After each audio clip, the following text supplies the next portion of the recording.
Okay, so this is a little message for the government. Not that you probably care, but if you do, this is a message for you. I just went to fill up my car, and it cost me $102. Okay, that's a sick joke. Considering my car used to be $80, like, how did we get to this? Like, $102, you've just, like, cost me about 5 cups of coffee that I now won't buy because I had to put extra in my fucking car for fuel this week.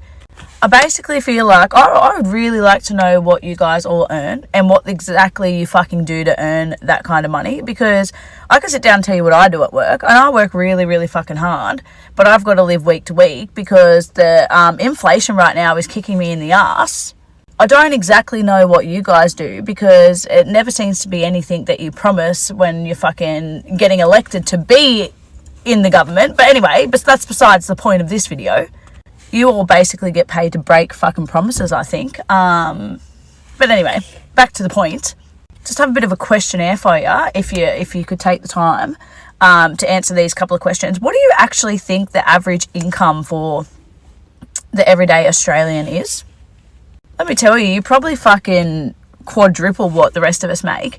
But at the moment, the average cost of rent is well and truly over $600, right? That I'm telling you, that's more than half a weekly income there. I just put $100 in my car for fuel, so that's about $700 a week just in fuel and petrol for most of us. And then, believe it or not, we do have to eat. So with the fucking cost of groceries at the moment too, if you're lucky, you can get maybe 2 bags at the shops for about $300 these days. So that we're at about $900 there, sir, and we haven't paid a single fucking bill yet. Now let me tell you, in case you didn't know, most people don't even earn $900 a week. Okay, and you're particularly fucked if you're on a single income like myself. Because, yeah, you're down $900 and you've done 3 things. You haven't paid a bill yet. Energy Australia, I do apologise. I'm about $200 behind in an electricity bill at the moment. But I can't really fucking help that one. Sorry.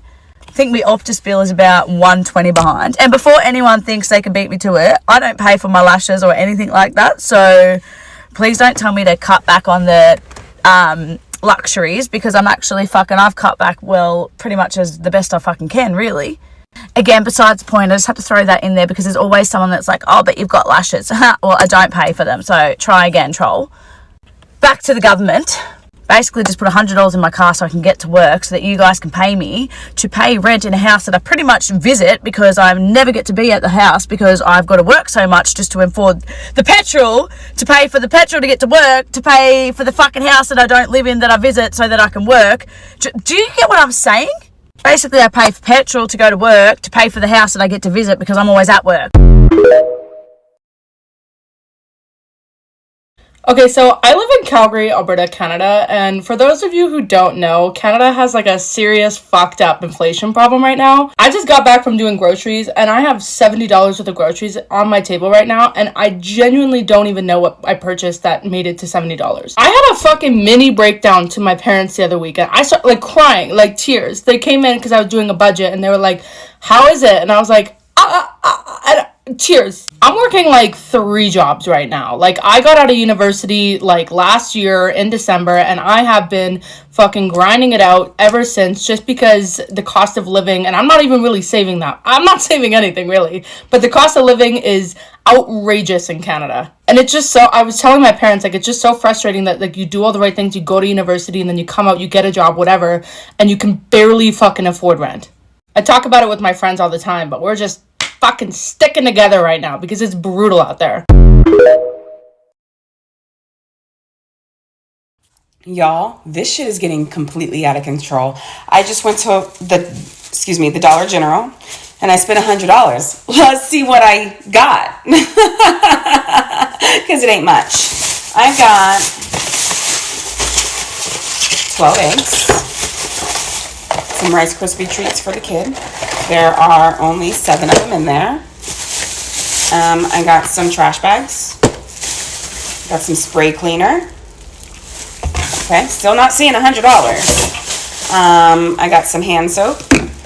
I got one of these sink things that, you stick there. Some contact paper. Some of Patty's hair stuff. Okay, still not seeing $100. Some off. And a sponge. I got 3 bananas. some coffee, olive oil spray, some Tootsie Roll Pops, brownie mix, a pair of scissors, and these.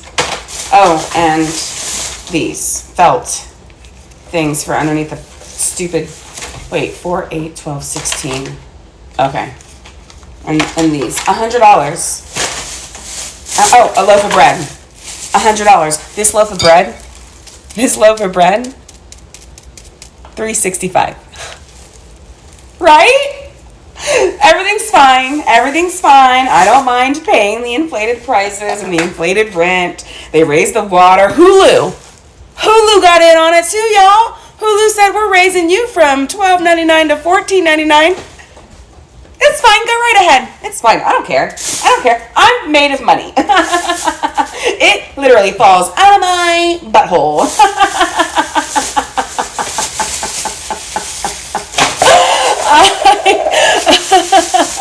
Oh my goodness. Anyway, I will see you guys later. I'm kidding. Are they trying to distract us from something else? Let's go over 3 things that I think they're trying to distract us from by releasing the existence of aliens that we do not care about. First, the AMOC collapse. The AMOC is a system of ocean currents that is very critical to the temperatures that we have on Earth. That could completely collapse by 2025. 2025. Not even 2 years from now. It could take longer though, maybe like a decade. It will cause temperatures in the northern hemisphere to raise anywhere from 18 to 27 degrees. And that's over a decade or so. Much of the US is currently experiencing a heat dome. What happens when that heat dome is 27 degrees hotter? Or the severe lack of air traffic controllers? And how many close calls airplanes have had with each other, with the runway and everything else. Very recently, an Allegiant Airlines airplane had to dodge hitting another airplane. How does this happen with modern technology? Or possibly the fact that they keep telling us that inflation is at the lowest point in many years. But that's obviously a lie. We are literally experiencing the effects of major inflation. Consumers are being screwed in every which way possible. And they're like, no, it's not happening. But you know what is happening? Aliens. Now, don't get me wrong. I believe in aliens. But I don't believe anything that they have to say about them. What is going on, Leclerc? What is going on with your butter biscuit cookies? Because I have been an avid buyer and consumer from you for a long time now. And if you don't know, Leclerc makes these amazing celebration cookies that are very, very Canadian, very proud Canadian company, where it's basically a butter biscuit cookie on the bottom and a layer of chocolate on top. Specifically, the dark chocolate ones reign supreme. I don't make the rules here. I'm just saying. Anyways, so I was, doing my little dilly-dally into my biscuits, trying to drink a little bit with my tea, in the morning like that. And I was feeling a little, a little snackish, little peckish, little mousy this morning. So I go in and I eat the first row and I finish that. And I'm like, okay, you know what? I'm just gonna have a little couple more, you know what I mean? And I go through the second row and I completely finish it. And I'm like, hold up. I know I'm not a fat ass. I know I didn't eat just 6 cookies in 5 minutes. So what just happened? And I look at the packaging. So this is the first row that I ate. I can take accountability for that. And this is the second row. And I don't know if you can see that. You can see it better on the other side. But this is the first row. You see very definitely there are 3 cookies here. And then you see that there's only 2 here in the second row. And there's this plastic spacer thing in the middle. And here in the last row, there's 3 cookies again. And I don't know about you, but I have been buying celebration cookies from the beginning of time. And I always remember them being 2 rows of 3 cookies and 3, layers each.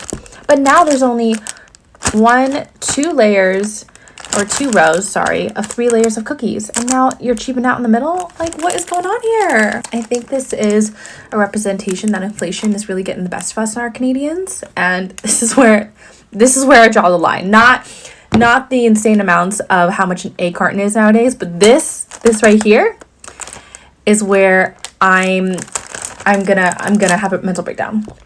It's so good still. So good.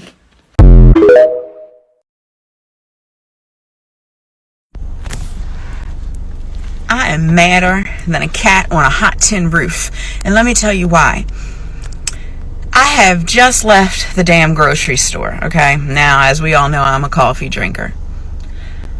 I need a part-time job just to afford my coffee drinking habit.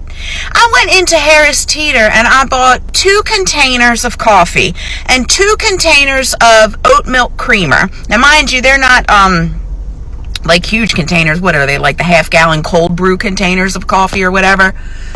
$30.03. $30.03 for 2 containers of Khalifa Farms coffee and 2 containers of Silk oat milk creamer? Are you kidding me? How the hell can anyone afford this? This is ridiculous. I mean, this makes no sense. This is a crime, and this is just coffee, and I'm so blessed to just be able to afford to have the luxury of coffee. But what about those people that cannot afford to eat? We eat mostly plant-based, although we do eat occasional seafood, and I just spent $134.96 to come out of Harris Teeter with 4 bags. Now, yes, I did get 3 cans of tuna fish, but that was the extent of the meat that I bought.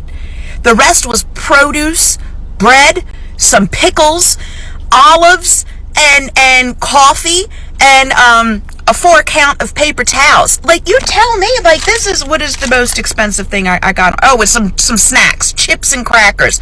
What the hell? This is ridiculous. No one should have to live like this. And I feel awful that I'm standing on here and I'm complaining about this, and I can afford to eat every day. But what about the people who aren't? This sickens me. Something has to be done. A cost of living crisis because of inflation, which Australian Donald Trump, Mark Boris, says was caused by governments putting too much money into the economy. What Marky Mark actually means is the $40 billion in JobKeeper that went to his corporate friends who lied about their profits and are now price gouging the Australian public out of their livelihoods. He won't say that though, because he's at the same cocktail parties as those CEOs. And then the RBA governor's genius solution, what he gets paid $1 million a year for, is not to bother calling out these companies who are using their profits and are making a lot of money for shareholders but are adding to the cost of living crisis. What his solution is, average Australians must sacrifice their wages and houses in order to save the economy that governments and corporations fucked up. Y'all, what is this math? What is this inflation math? How is it that inflation is at 7.5%, but everybody is marking shit up 25 and 30%? Like, I'm looking at you, Dollar Tree. The fuck is this? What? I don't understand. It's random, and then it's across the board. Like, some of the shit in the Dollar Tree wasn't worth $1 in the first place, but you're like, I'll break even. $1.25. And I personally feel attacked. I went in the Dollar Tree. I left out of my house without my phone charger in my car. So I said, well, let me go to Dollar Tree and get one. And I go to the electronics aisle. Ain't nothing in there but hammers and batteries.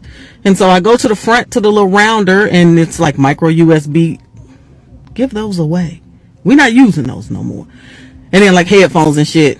That's all. I grabbed one thing, or else I would have left out of there. But here we are. I get to the checkout, and there are the C-type chargers that I was looking for, like right up under the damn cashier's titty in case somebody want to steal them. If all this shit in here costs $1.25, why are you protecting this shit? It don't need to be harder to shop at the Dollar Tree. It already costs more. I know I ain't got no business in there. That's obvious. But God, I'm tired. And I'm an inflation era baby. I remember 1982. And a lot of things that we enjoy today used to cost more in the 80s when people made less money. But that don't make it no more palatable for me today. I don't like it. Fix it. What's the time horizon? How long we gonna be dealing with this? Somebody smarter than me, let me know.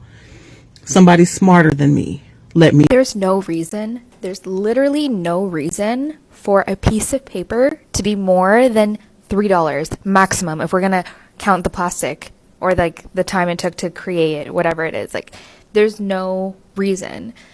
I picked up a card for my friend who, like, means a lot to me. I just haven't had time to pick up a card at home, so I'm like, okay, I'm just gonna go to a pharmacy or something to pick it up. And so one of like the like Whole Food like stores, it wasn't Whole Foods, but it was like an organic brand or whatever, was having cards, and I was like, okay, this is a pretty small basic blank card. Let me pick it up. $10.50. I literally just walked away from the cash register. I was like, no way. So I go to a pharmacy. I literally go to Rexall. It's still $10. It's still, excuse me? Who allowed this? Why is this normal? And how can we get to stop? 'Cause the cost of living crisis is hitting everywhere, even the Netherlands, a rich country like the Netherlands. And it's happening to people who are not used to this kind of thing, and it's making them embarrassed and therefore unwilling to admit that they're struggling. But the thing that I really want to talk about is how the Red Cross says this shouldn't be necessary. Yeah, you know why we're having a cost of living crisis? This is why. Capitalism. Profits. Profits are at an all-time high. The inflation that we're feeling all over the world, as well as in rich countries like the Netherlands, is because of companies increasing profits. People are worried that they're not going to be able to heat their houses this year because of the high oil and gas prices. Maybe we should consider a windfall tax here in the Netherlands too. It's basically a tax that if they profit too much, they get taxed a lot. Everyone's gonna be so sick of my rants once I leave California, but honestly, like, I'm so shook, and I don't know how anyone here is surviving, because I'm here for a month and I desperately needed a manicure and a pedicure, and I just went with like a regular mani-pedi. I called around, I found a spot that had availability and like was fairly affordable compared to the other places that were trying to charge me $75 for a gel manicure. So I was like, okay, I'll just go to this place. It's $45, right? I got my pedicure, which also was like $30. I am shook. The massage was 30 seconds. I'm not even being dramatic, because when she was massaging my hands, I counted to see, because the pedicure massage was so short, 15 seconds. I got a 15-second massage, and I paid like $50 for that. Like, I guess I got spoiled in Texas, where like you got a drink and like had options. Nothing. I am shocked, honestly. Went to McDonald's this morning, got me a coffee. Didn't go to Starbucks today. I just wasn't feeling it. Really weird. I wanted something different. Anyways, I go to McDonald's, I pick up my coffee, and I'm standing there looking for the cream and sugar. I walked around, didn't see anything. Came back, asked the lady for the cream and sugar, and then she asked me how many do I want. And she's busy. She's like running around. There's people everywhere, and I'm thinking to myself, like, why not go back to the old ways where it was just, laid out for everyone just to grab what they need and go, make it easier for the workers. I know this inflation's kicking in, but dang. And it's just like they hide everything now. It's all in the back. Even the napkins. You gotta ask for napkins now. Like, dude, you get some food, you get something. Don't you need napkins? I don't know. It's crazy. What are your thoughts? $1 million, 1993, today is now $2,070,000. Inflation in 5 years will probably devalue half of everyone's money listening to this in their 401ks, IRAs, and their soft saving accounts. Right now, the world is a wreck, and their only solution to the devaluation is they're going to have to work harder. Over the last 20 years, 2002 to 2022, salaries have increased 27%, but the cost of a home has gone up 148%. In other words, our cost of living and lifestyles is not keeping up. Average person drives a $60,000 a year car that has a $50,000 a year salary with over $100,000 of student debt, 60% of America living check to check. We have a problem. And being busy is not the solution, and getting another job is not the solution. You have to graduate and develop more of the Gen Z millennial mind that says there's got to be a smarter way. It can't be the immigrant way of just work harder, because there is something to say for hard work, But if it's not smart enough hard work, then it's stupid work. It's dumb work. And there's a lot of financial idiots out there that have just not gotten themselves educated.